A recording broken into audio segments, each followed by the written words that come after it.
We're back for another video. Now, by popular request, we're going to be working on the 6-wheel drive ambulance today.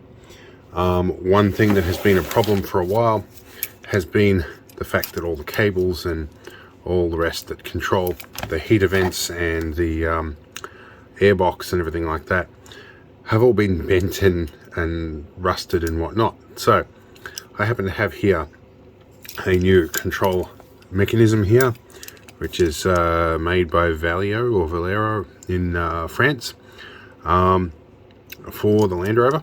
This goes through the dash with a couple of knobs on the top, and this is what you use to open and close the vents. And I didn't realize it actually had stops on it, so I think the other one, the stop, is actually not working. It's this little spring-loaded mechanism here. And I also happen to have a couple of genuine cables to do the job. Hopefully they should move a bit more fluidly. Now, the reason I'm inside for this bit is, well, I'm a little crook, as is my wife. My kid brought home something from school, I'm sure. She's had to go get a COVID test, even though other members of our family that got the same thing have had a COVID test come back negative. But still, government mandate stuff, we've got to get it done. Therefore, we're locked down. So, I will be going out to the front yard to actually install this in the ambulance, but you know, we're all trying to keep inside and keep warm as much as possible to try and sort of get rid of these flu-like symptoms quickly. So, what I'm going to do here, I'm going to take these out of the bag, and I'm going to fit the cables to this end to start with, and once all that's done, then I'll go out and figure out how I'm going to get the dash apart.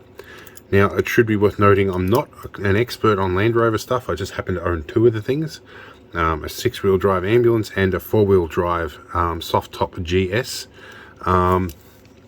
So I'm sort of going along as best I can, although most people report in these videos they appreciate the level of detail I go into. And to be honest, I do go into detail in videos because I cover the details that I can't find when I'm using YouTube to look up how to do these things. And I can't find anything on how to do this. So you're probably going to learn along with me how to do it. So anyway, let's get into this. Let's get these bags open. Now, normally I'd be manly and open these things with a knife, but my knife is MIA at the moment. I think it's in my pants or my belt pouch. And it would be really handy because these bags don't lend themselves well to opening with scissor. Okay, there's one cable and they are super springy. Alright, get that off to the side here. Might just jam a hole through it with this scissors.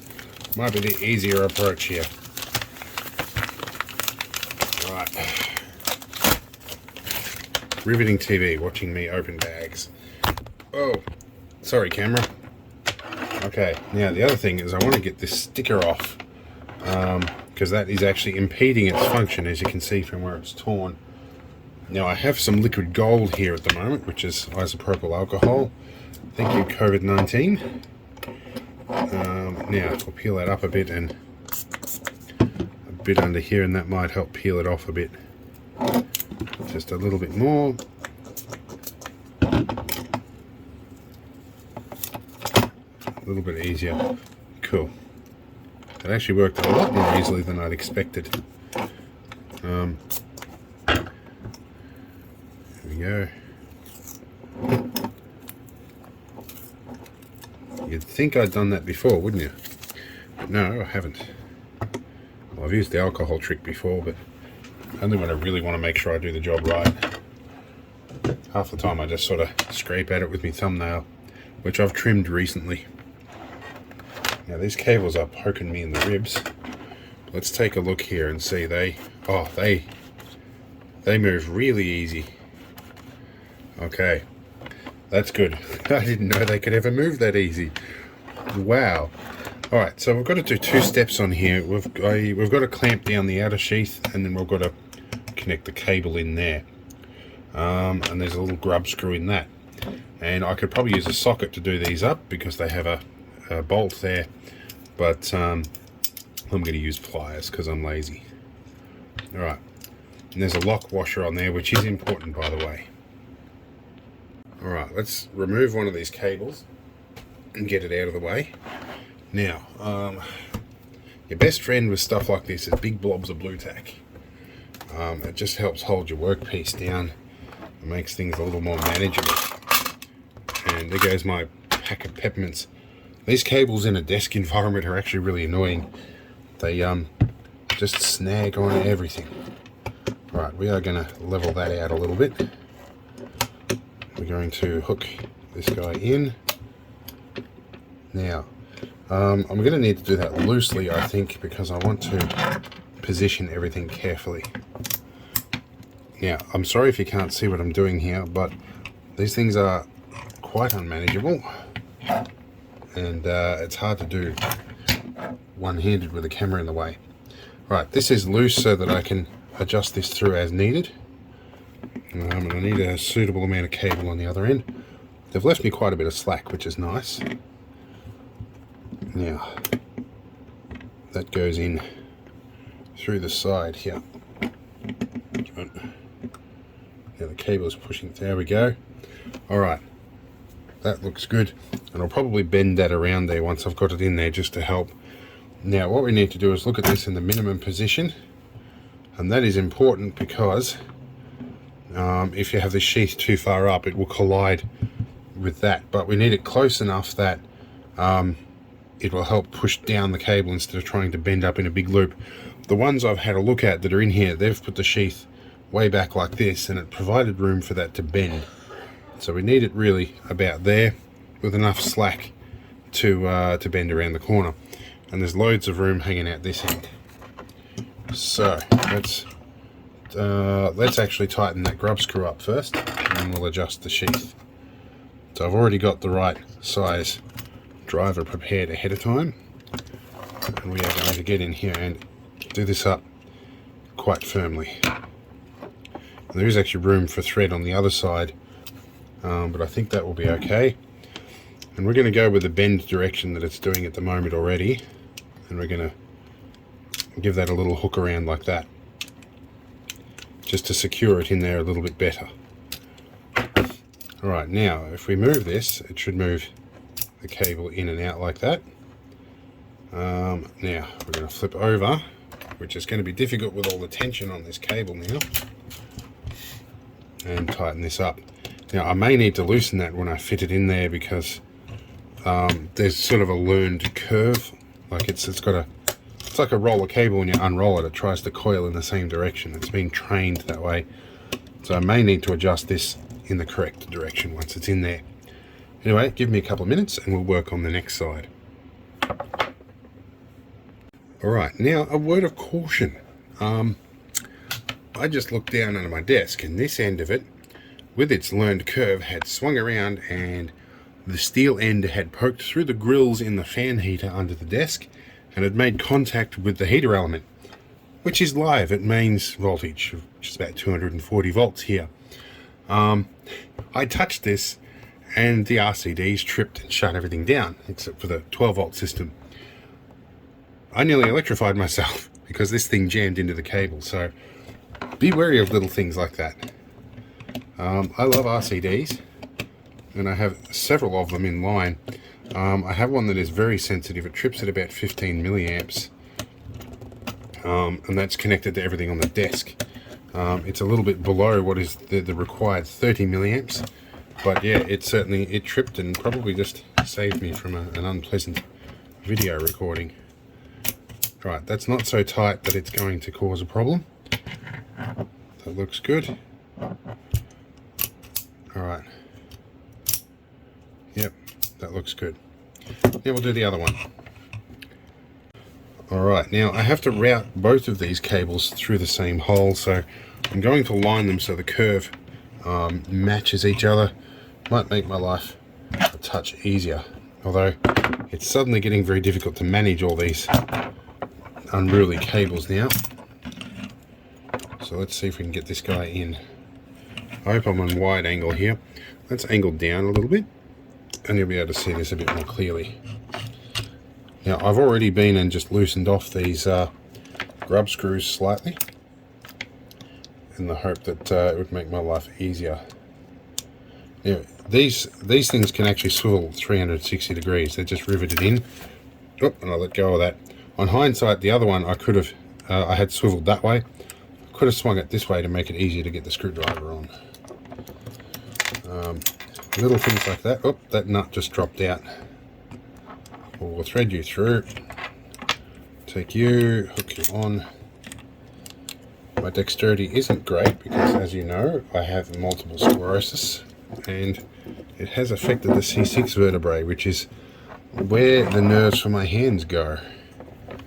Now let's take a look at you. That is too close. That needs to be back about there. Alright, let's tighten you up first. Get some pliers on the back here and get it nice and tight. Yes, I know I should be using a socket. And that is hurting my thumb. Alright.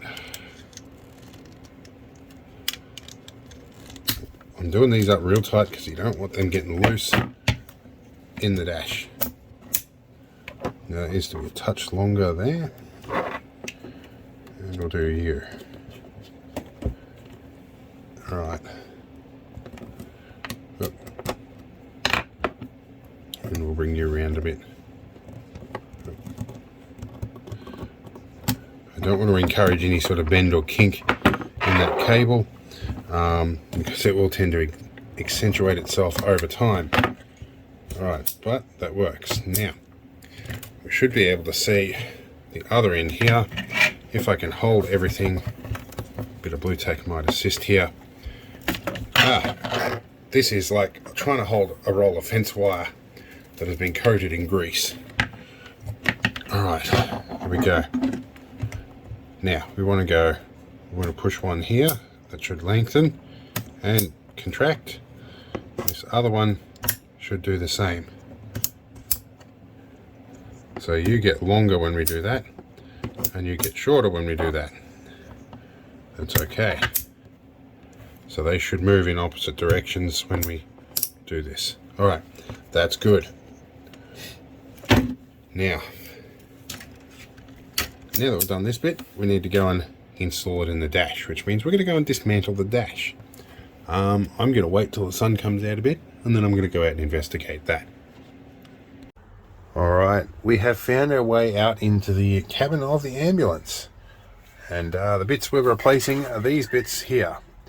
Now, the interesting bit is this is all one fiberglass module here that I think attaches with these screws.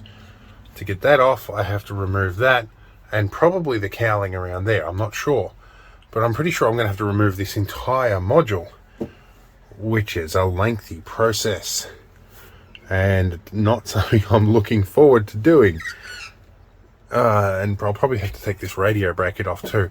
I could be here for a while, so I might find a screwdriver bit and my drill and actually set it to a very light clutch setting, see what we can do.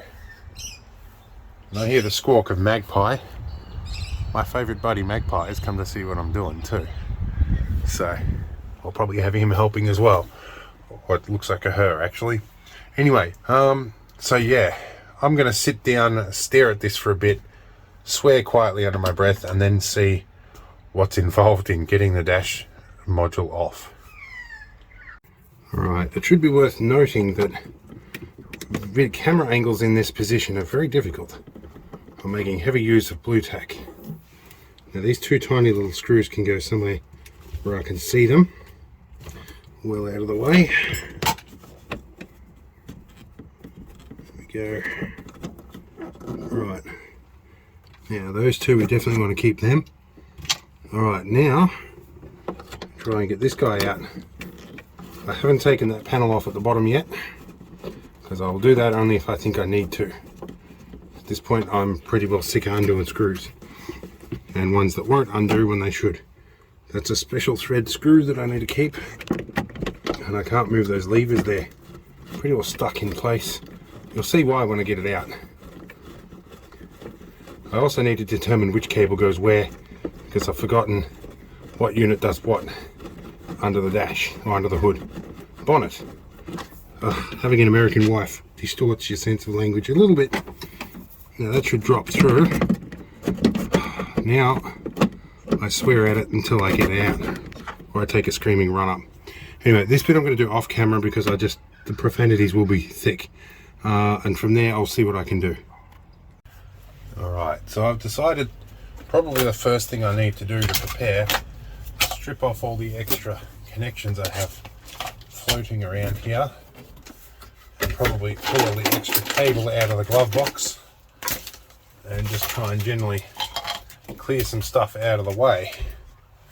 Now this is an aftermarket add-on we have added because we needed extra power, and that is running off the auxiliary power here for the inspection light, and that is a non-standard unit, by the way. They're narrower than normal. The little two-prong connectors, two-prong banana plug connectors for Land Rover are insanely expensive. I will probably reposition them or put two new ones in so I can use a more standardized size of two-prong connector, of which I have many. I use them on my desk. So let's have a look underneath here. There are screws all the way along. It's one big long module. I'm going to try and get the dash unit off and see if this ends that side of the steering wheel or not, although it doesn't look like it does. So I might just start removing screws. Something important to note here, if we have a look, these are actually posi drive screws. You can see the little extra X mark on the side here. I won't be using a posi drive driver on it, so I've set my clutch to be quite gentle on that so I don't strip them screws out. And also because this is fiberglass and it's old, you want to be very gentle about that. Alright, so where are we at the moment? Well, I've run underneath and done all the screws underneath here, except for this guy where the captive nut is obviously spinning behind it. That's going to be complicated. I have removed all the screws, although previous owners left a hodgepodge of different screws, including a big self-tapper here in this massive hole, so nothing much I can do about that. But obviously the captive nut was also spinning in the fiberglass. So we've got this dash binnacle up, which means I can get a screwdriver in underneath to one screw that is down here. I'm going to have to go underneath the dash to get to that one. And I'll work my way along till hopefully this whole unit falls away. Should be good. Alright, now this angle is a little difficult to get, and I'm going to try and get active focus on that. Now I've got to go around the other side.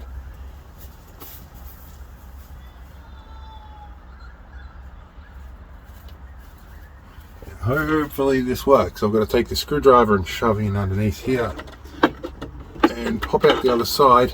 Hopefully not interrupt the speedo or the GPS that's just popped off.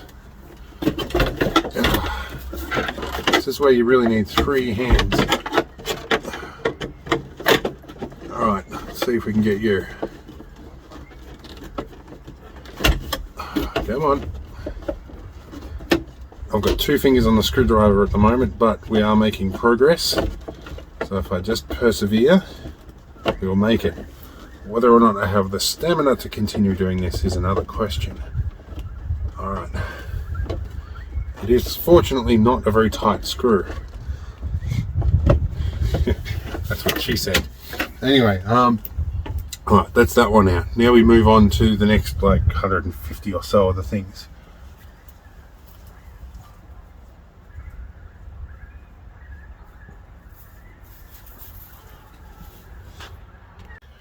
Alright, so a couple of hours has passed since I undid the last screw. Namely because a mate of mine showed up with his brand new Kia Stinger. He's got the twin turbo V6 model. Decided he was not going to take no for an answer and wanted me to go for a spin. It's a nice car, lots of mod cons and everything, but I've got to say it's not really my taste. Alright, this is going to be an interesting one. I think there's a screw underneath this bracket. Where are we?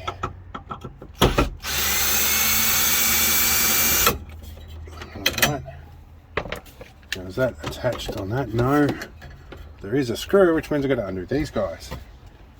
Which I probably need a socket for, but let's see what these guys are like. they were luckily pretty loose. But yes, anyway, back to the Kia Stinger story. Well, he took me for a bit of a cruise. Wonderful vehicle, really good acceleration, even though the thing's still getting run in. It's brand spanking new. But yeah, by that time I was already hungry when I started doing this. So by that time lunch came around, so I needed to eat lunch, and that is, I'm gonna have to take this bit off to get that off to get to the screw underneath. But yeah, anyway, to continue the story, yeah, it's so I needed to make lunch, so I went and made lunch, and then my neighbour come over with some paperwork for me to look at, because he's not the best of paperwork, so give him a hand with that. And then my apprentice managed to bugger the speakers up in the lounge room, so I had to fix them. And then I'm back to this again. Now I've got to go around the other side.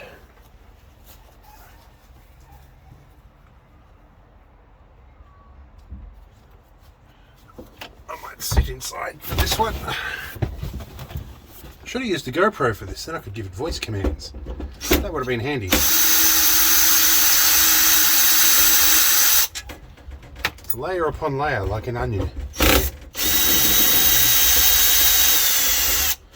Now, lucky I have the dash binnacle off. I can move it around to get a better angle on this. And then I'll bet you something won't work once I'm done with this. Oh, okay. Might need to get the stubby screwdriver for that one. Hang on a moment.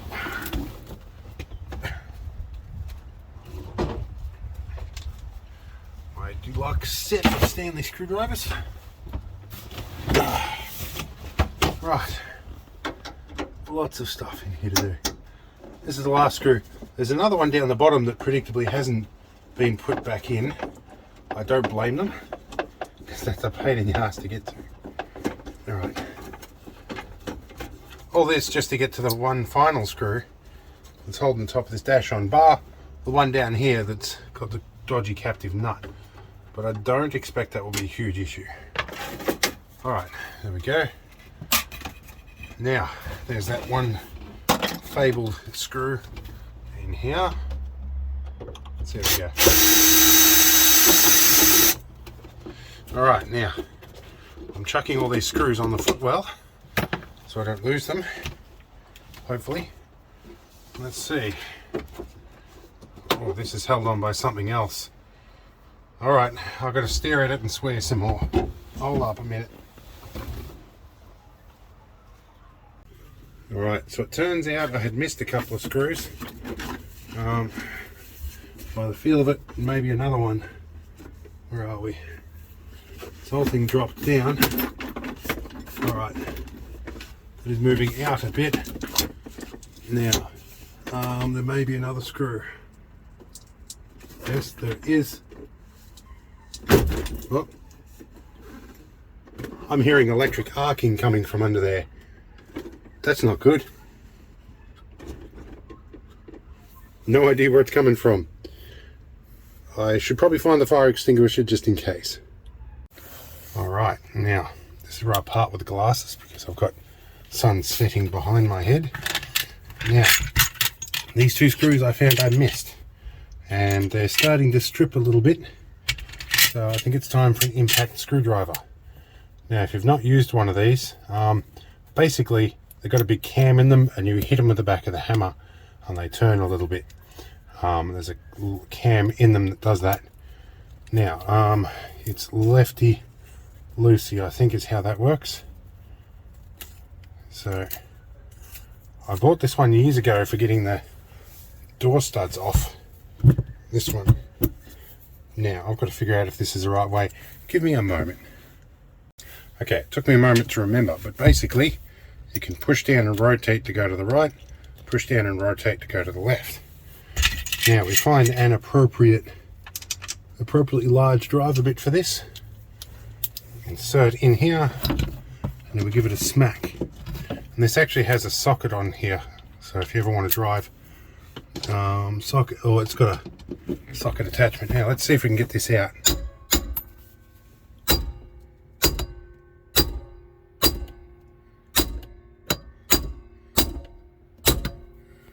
just a minute, I've got to move the camera out of the way. Alright, that appears to have done the trick and loosened things up. Might be able to get this out now. It is moving at least, just like the camera. And the captive nut has moved again. There's a bit of rust coming out of this. I think there's been some water under the dash, and it's there's a bit of rust coming out of there too. I think the bloody little the steel brackets that hold the captive nuts in place are actually thinner than the nut, and they rust out first. So I think that's what's happened. I'm going to do some thinking and another bout of swearing. Give me a moment. Alright, so these two screws are not coming out. And I've really got very little access to the other side to get the other side of that captive nut. They're just going to have to stay in there, and I hope to hell nothing goes wrong behind there that I have to deal with. There might be just enough gap in here that I can get this out. So I'm going to pull these knobs off the top first and see if I can drop that out and turn it sideways and pull it up through the gap, and then we'll figure out what we can do from there. I might even take maybe this one out and see if I can get in behind it. I'm not taking that one out because that's a nightmare to get off. This one might be easy. Okay, so it's out. It's going to be fun getting the new one back in and getting the cables to go through. I'm not looking forward to that. There's going to be more swearing. I did pull the ashtray out to give myself a little bit more room to move, and there is just enough room to get my hand in there. That may help. But again, these bits I'm going to do off camera and then explain how I did it afterwards, just due to the sheer level of frustration and my inability to multitask. So yeah, we'll see you back in a minute when I've figured out how to get the new one in. Alright, now I need to remove all the retaining clips. We're under the hood here, or the bonnet. But I need to identify which cable is which when I pull it back through. So I'm going to put an intentional wrinkle in this one on the airbox here. For the record, these move these levers.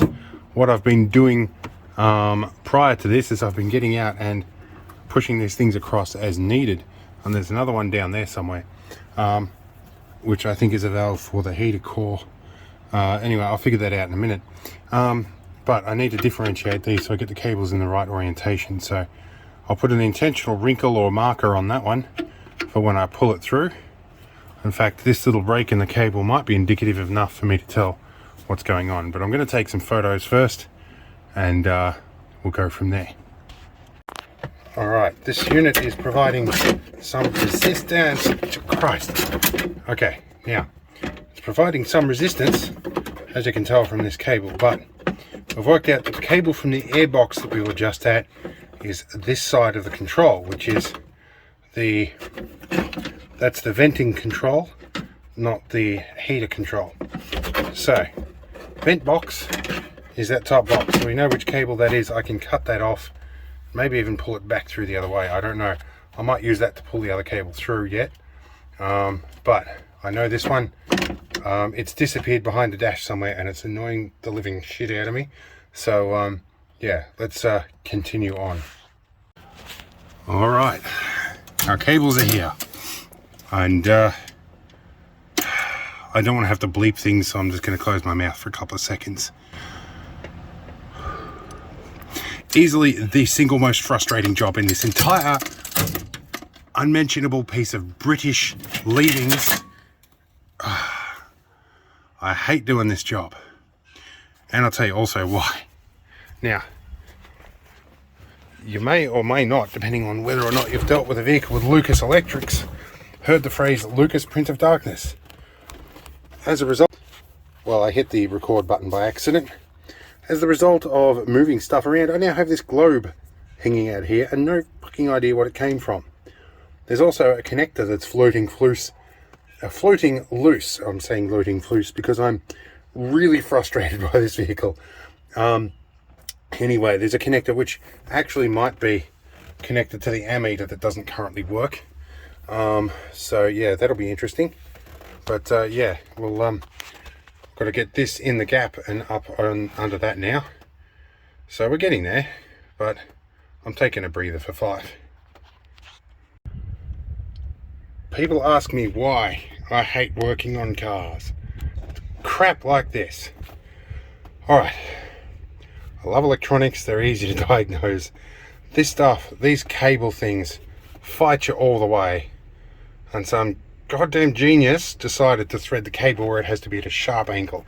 Probably half the reason they jam up. But it makes it nearly impossible to get one little fucking screw in. But I've got it. Now if I can squeeze my hand in here, I can get the other one in.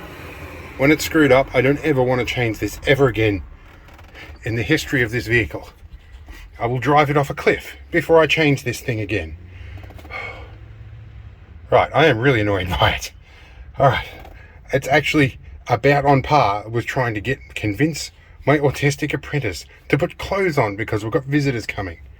It's that freaking annoying. Alright, so I'm going to put the rest of this in and then I'm going to complain about it later because Oh, by the way, the dangling light globe was from the ammeter, which is actually not connected, and there's screw terminals on the back that are about to vibrate off. Anyway, job for another day, don't want to freaking know. Alright, let's focus on this. Alright, after all of this, the scred, oh my god, this is frustrating me so much. The screw threads are wrong. They are only just getting tight and then slipping out.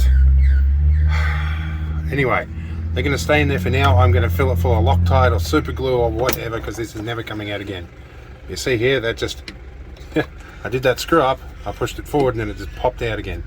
So, for the moment, what I think I'll do is I'll leave one in and I'll pull that out, put some super glue in there, screw it up, leave it there, and then I'll do the other one because I'm never taking this shit out again. Never ever. Alright, at least the cables are moving. They are doing their thing. Alright, now I'm going to go over my recordings to figure out which cable was for that one. But anyway, break time. Alright, so it's in properly. I got my neighbour to come over, who's also a mechanic. We helped put a little nylock nut on the end of that. Not bothering in this one, at least that will stop the whole thing dropping through. This we can figure out from externally. I've put all the screws in. I haven't put that back on yet. I'm going to take a little bit of a break while I cool off, because at this point I am actually considering inventing a time machine and going back in time to assassinate Bruce Wilkes. But anyway, it does help with these jobs to save yourself some of the easier tasks to do while you're cooling off and contemplating setting fire to the entire vehicle. And this is one of them, and hopefully you don't lose them. So now I think I have probably in my rage bumped or lost some screws somewhere. Now these don't line up properly, so they will need a bend, but that can happen later. Yeah, probably because I'm putting them on the wrong way round. They go on like that. Alright, anyway, I will get these on and cool off a bit and probably tear up my time machine plans. So in the time since the last clip, I did manage to test out that time machine method. I went back and I held a gun to this guy named Bruce Wilkes, and he had no idea about Land Rovers. Turns out the guy's name was actually Maurice Wilkes. So that plan failed, and I was out of time at that point, even with a time machine. So we're back here again. Now you'd remember, if we go back in time a little bit, previously in this video, I worked out that this was for the airbox on the side.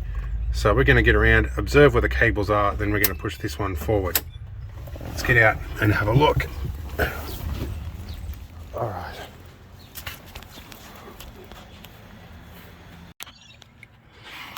So I stopped recording there for a moment, had a bunch of young blokes walk past, and they all look really familiar. One of them screwed to my cameras the other night, messed it up good, and the cops got involved.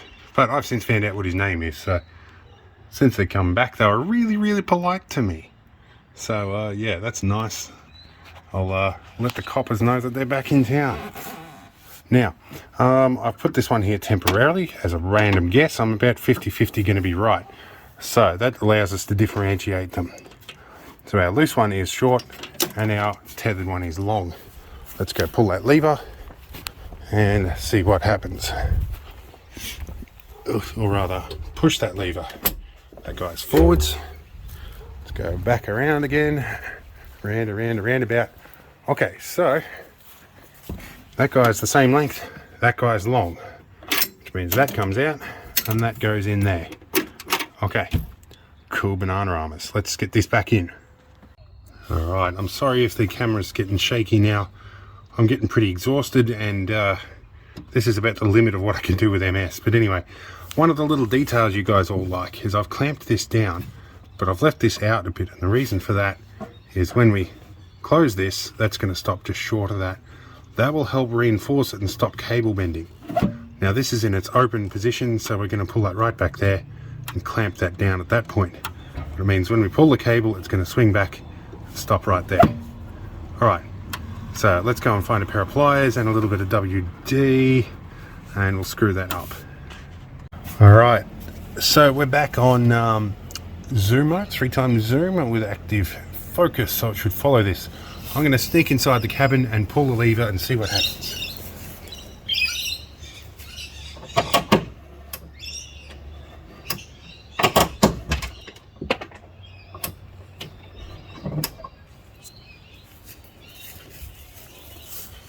Right, so I'm hoping that worked, but the knob fell off inside. Now, part of the reason the knob fell off is this is now suddenly really difficult to use. And I don't know why, but I don't anticipate having to use that all that much. For now, I'm not going to worry about the mystery, but the little tiny screw has disappeared. That is really irritating, because I'm pretty sure it fell down there. And I'm not, and I repeat, not undoing them screws again. So I think I'll find another screw. I've still got one as a reference for that one, that, or I'll glue them on. But I'm pretty sure I can find a screw to fit that. Anyway, let's go get the other cable hooked up. Alright, so this next cable goes down to the flap down here and pulls it up and down. It's a prick to do that nut up. And the original... Shut up, little bird.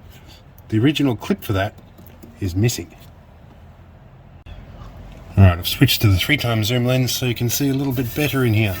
It is a pain to get anything down there. To do that, I've probably got a spanner to do it.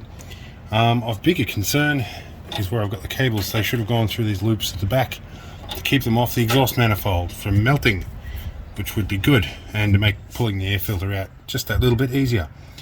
So I've got to take a break. I'm getting really tired now. Alright, so I'm going to take a break from that difficult part of the job for a little bit. I'm going to do one of these easy jobs I was talking about, just to pass the time a bit and take a break from that. I may have to come back to do that bit later after I order the right clips. Now, here we go.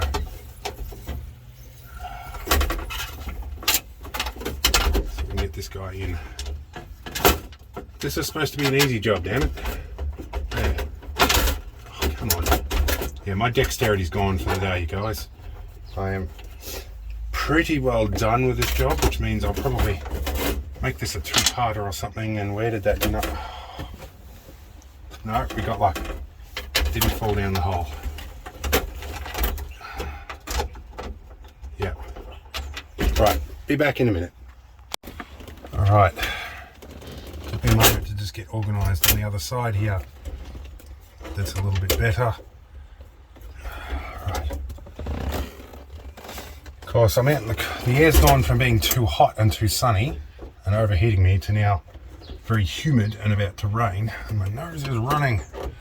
I bet you the barometric pressure is about 1,016 hectopascals.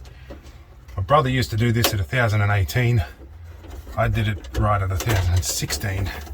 We're like fucking walking barometers. And there's something up the creek with that captive nut. Alright, I'm just going to do these up and we'll be right back. Alright, so when I got this vehicle we were one screw short on the top here, and this rattles all the time. So being as we don't have a screw, I'm going to whack a tiny little bit of blue tack in that gap, which is Actually pretty close to impossible to do one-handed, but we did it. Hopefully that should dampen some of the vibrations a bit. Alright, let's keep on going with all these screws. Alright, we're going to grab the old one here and just show you what happened exactly to the old one. As you get here, it would bend up and form a kink like that, and then as you pull it out, it would pull it back even further, and it would never stay straight after that. So no matter what you did, it was just going to bend up. This one looks straight, but it was bending up further down because it had slipped out of that. So yeah, pretty much useless. Alright, let's move on. Alright, well I have pretty much done all I can do for a day. So we're going to shut the door, leave this as is, and go inside and have some rest and a shower. And a very long swearing session that involved lots of references to Land Rover and Jaguar Rover Australia. Possibly the ADF, but anyway, things like this make me hate working on cars, and I'd tell you I'm not a huge fan of working on vehicles. I like electronics a lot more, and it looks like a bomb's hit this place too, so the next job is cleaning this up. And I've had a bit of water damage to this because it leaks out of that, so the next job will be rebuilding that in either aluminium or acrylic. Not sure which yet at this stage. But yeah, we'll go from there. Anyway, time to shut the door, which is too heavy to do one-handed. I got a rope on it to help, and we'll call it quits. So I hope you had some fun, and my financial manager's working on the garden too, but that'll be something for her own records. Alright, see you in the next one. Hope it was fun. It's more ambulance stuff, so I hope this keeps you happy for a little while. We'll come back and finish this off another day.